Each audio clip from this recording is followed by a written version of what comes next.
Hi folks, with Tacitus Today, your pushback channel, and thank you for joining this audio live stream. In this essay, I'd like to talk about what the United Nations, that feminist-marxist globalist cabal of bullshit, what the United Nations feminist division is pushing as this awesome new discovery, this new way of discerning oppression against men, brutal fucking oppression by those evil men.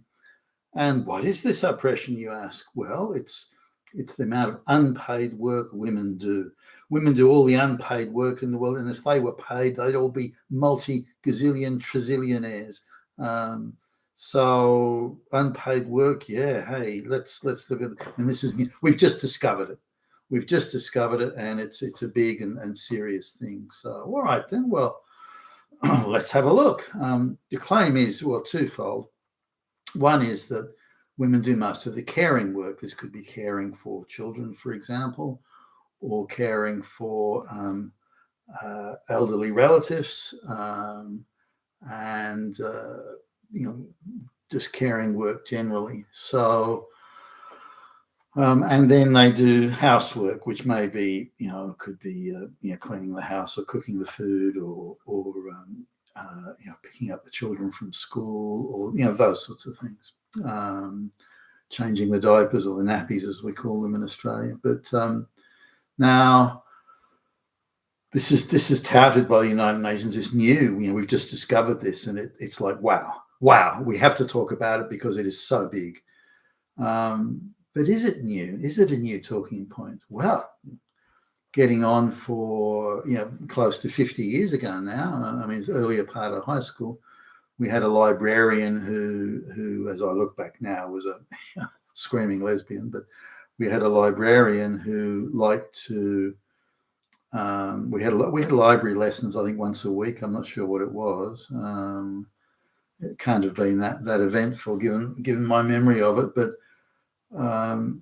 she liked to give us a 5-minute sort of opening pep talk, but the pep talk was, as I recall, never about library stuff, like how the Dewey Decimal System worked, or what new books, what new library books were had been acquired that week, and what other books were going. If you wanted them, you had to ask for them. Were going in sort of the back room. And typically, we were supposed to go through a list of those and be invited to have a look at the new books, particularly the reference books, which we couldn't borrow. We could only go into the library and read them and take notes and so on.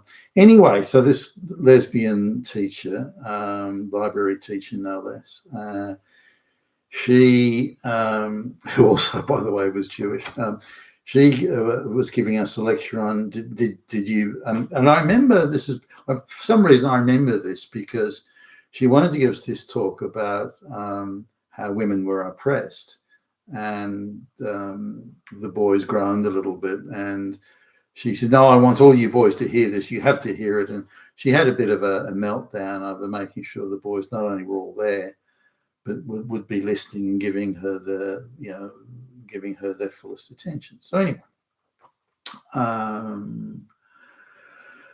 she goes on about how women do all the unpaid work in the world, and this is terrible. And so, I hope you boys have learned your lesson from this talk, and that you go out into the world and you become good feminists and so on and so forth. And so she used to give these feminist pep talks. Now I realize sort of now, later on I realized that she was just really spewing out gender studies talking points. That's all she was pushing out. And I assume she had a gender studies qualification of some sort. She had a woman sometimes would appear at the school to collect her, who looked even more lesbian than she did. And I would imagine that was she was getting the talking points from her, but I'm not sure. So anyway, so this is going back, as I say, close on 50 years. Now, then you go back, 25 years, thereabouts. I'm at a business conference, and there are a number of speakers.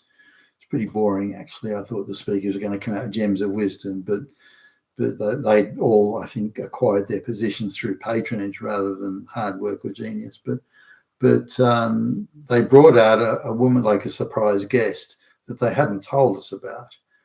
And she was a CEO of some government quango, and you're quite clearly an affirmative action hire even back then.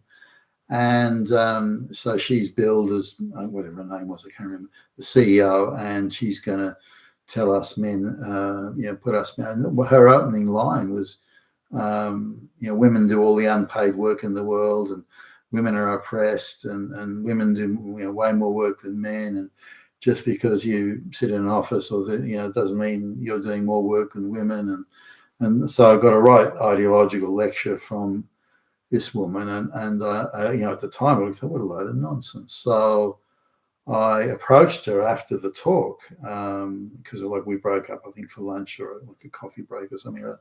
So I approached her after. It was the only guy actually who did approach her. She thought I was going to hit on her. I was hitting on her, and I thought, you got to be kidding. And so she reiterated, oh, women do all the work and women are oppressed. So I was trying to, what is this work they do that's unpaid? And how does this translate into oppression? And by the way, you're hardly a poster child for oppressed women, given you've been gifted a CEO's role that you couldn't possibly have earned on merit. I didn't phrase it that way, incidentally, but she was she couldn't answer any of the questions. She couldn't say, well, what is this unpaid work? She made one reference to women in some dirt poor third world country in Africa, saying, well, they do more work than the men. Well, what's that got to do with the first world country and advanced economy? I mean, no one does any useful, productive work there. In fact, women are having children, look after the children, and then you call that unpaid work. I mean, what are you talking about?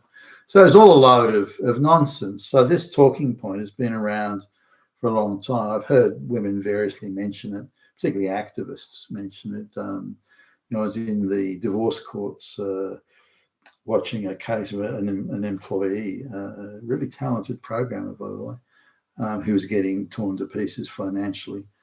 And the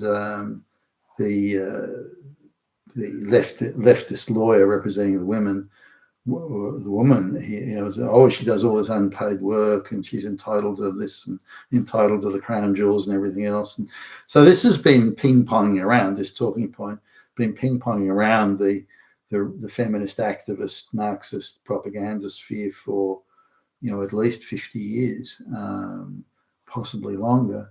Given that the Soviet Union, the Marxist communist dudes in the Soviet Union, China too, were very much on this thing of be freed from the chains of the kitchen. We, the communists, are going to treat you equally with men. You can go and work in that disgusting dirt floor factory and get treated like shit and so on, rather than staying at home and looking after the children. So they would depict motherhood, children and home and all this sort of thing. You're being exploited. Are you being paid to do that? Well, there you go. You come into this factory and we'll pay you. Equality, equity, and so on. And this is this is what happened to. So this is how the communists pitched it. So really, it's the same argument, the same Marxist type argument of. Now let's look at the idea of paying what you had to be paid, especially a salary, to look after your own children. I mean, seriously, do you have to be paid a salary because you look after or play some role in looking after your elderly parents? How does this work exactly? And for example, okay, you're living in this guy's house, the man, your husband, you're living in the guy's house, which he's bought and paid for. You're driving the car that he's bought and paid for. You're wearing the clothes that he's bought and paid for. You're eating the food. You're giving the children the food that he's bought and paid for. He's put out a little demountable place out the back for your parents, not his, your parents. And so you spend some at his time, his expense. And all the bills are getting paid. The electricity is on, the school fees, everything's getting paid by him. And yet you say, well, if I do anything that's unpaid, I expect to say, if I go and my own parents who I've pestered and badgered him to come and live with us, if I go out the back and give them some help or buy their groceries at his expense, down the shop, then I'd be paid for that. That's unpaid work. I'm being exploited. I'm being oppressed. What you are? Now let's look at the other side, or through the other side of the telescope. He does all the lifting and heavy work and maintenance around the house, so he should be paid an extra salary for that.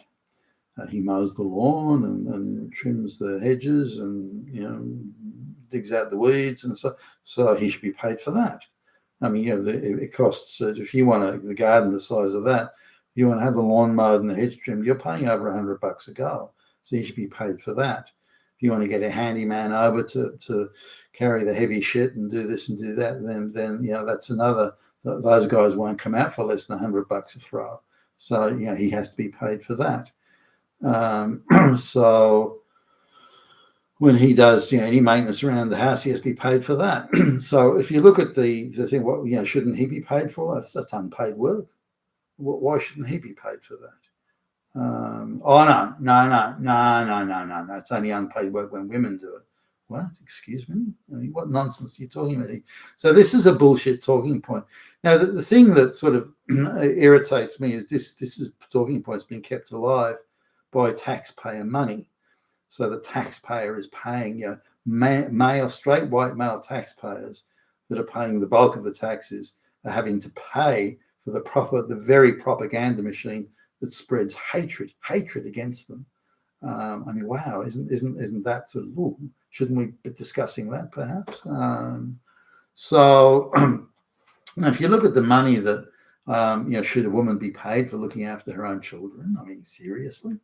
Now, the argument that some of the feminists use is, but if the kids got sent to daycare, then it would cost X. So that payment that it costs to put the kids there is really the salary, the surplus value, again, coming back to the Marxist concept of value. That's the money that she should get paid because she's saving the money by having the children. Well, hold on a minute. What? They're her own children, not someone else's. If they were someone else's children she's looking after for free, that's a different matter. They're her own children. What, should be paid a salary for looking after her own children? Should be paid a salary every time she fucks her husband or something? Or should he charge her when he fucks her? I mean, how ridiculous we're going to get as we get caught up in the weeds of this nonsense. But what I wanted to highlight was the United Nations is pushing this most recently, the last few days, as if it's some new revelation, some great discovery. In fact, they've been talking about it for 50 fucking years or longer. Being Tacitus today, your pushback, Charles. Thank you for listening.